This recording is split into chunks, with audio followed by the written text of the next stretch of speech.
Welcome back to the channel. Today I'm going to take one of my least favorite tunes, a kind of a plinky plonky hornpipe called The Boys of Bluehill.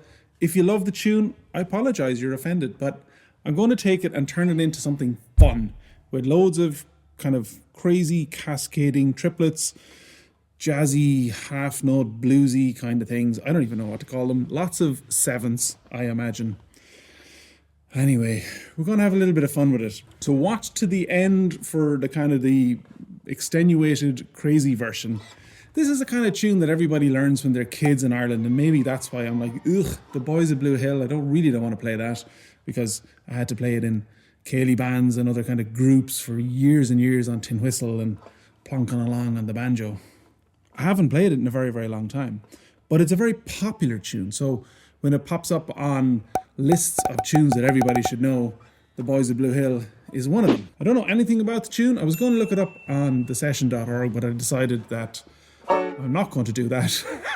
Instead, I'm just going to start playing the banjo. The really simple version of this, with the notation and the tab and all that kind of stuff, that's going to be on Patreon. So if you want to go over there and learn the tune first, which of course is always a really good idea, it's very hard to ornament something if you don't learn the melody first. So here's the tune with kind of relatively straightforward triplets and stuff. And we're going to build upon this. We're going to move pretty quickly through it today and get up to the real fun version. So here we go. The boys of Bluehill.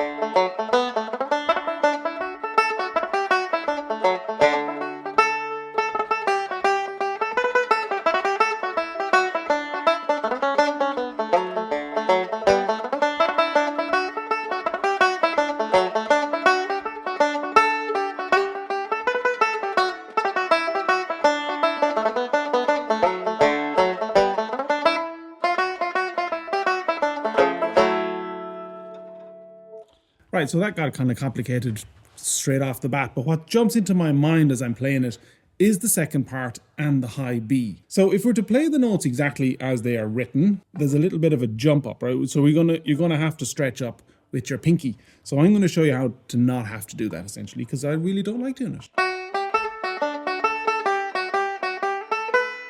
So there's the normal notes of the tune. Now, if you're one of those people that has a lovely stretchy pinky and can get up there no problem, I am delighted.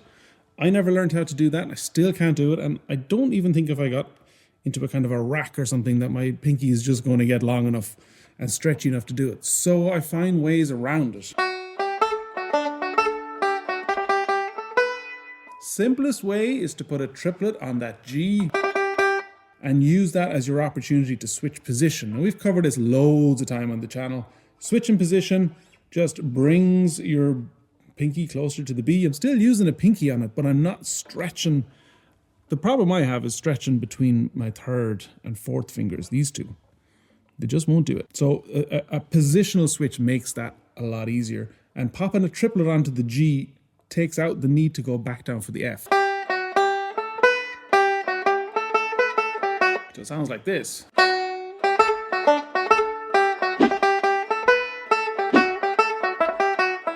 It's very, very simple.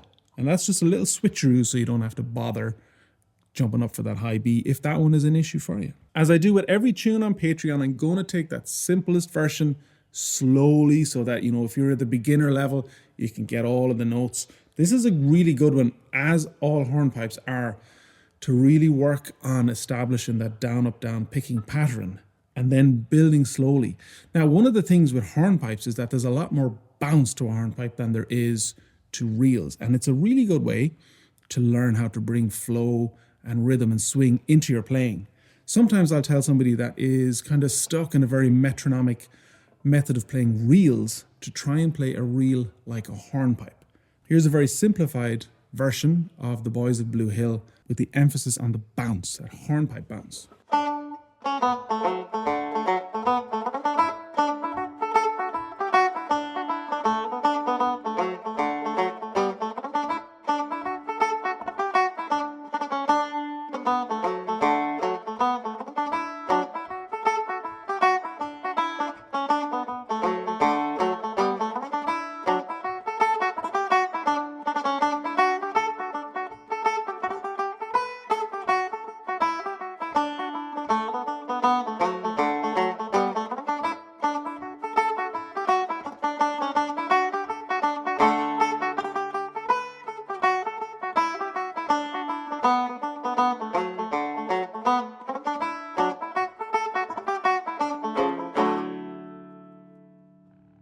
Let's talk a little bit about chords and double stops. So what I'm going to do is play it very slowly and call out the names of the chords as they're popping up. Of course, with the notation, you'll be able to see where the D, the G, and the A chords are going. This one is in the key of D, which means that we're going to have D, G, and A as the main chords that are popping up in the tune.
Right, so at that lovely slow pace, there's an opportunity to put quite a number of kind of walking bass notes into the tune, which makes it a lot of fun to play. Here's a highly ornamented version. Going to keep the pace down a little bit so it doesn't sound kind of crazy fast, but just this is kind of what we're aiming for.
There's lots of little things happening in there. There's nothing complicated.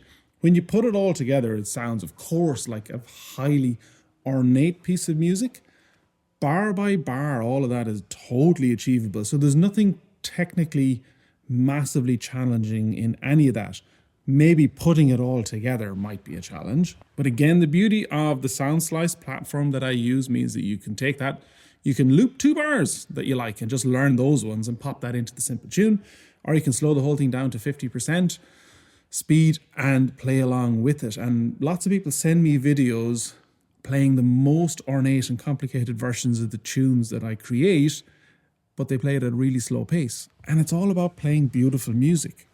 It's absolutely fine to play The Boys of Bluehill really slowly with lovely clear notes and just enjoying the simple melody, as it is to fill it with chords and harmony, triplets, slides, pull-offs, and the whole lot to make it an interesting piece of music for you to play. Head on over to Patreon.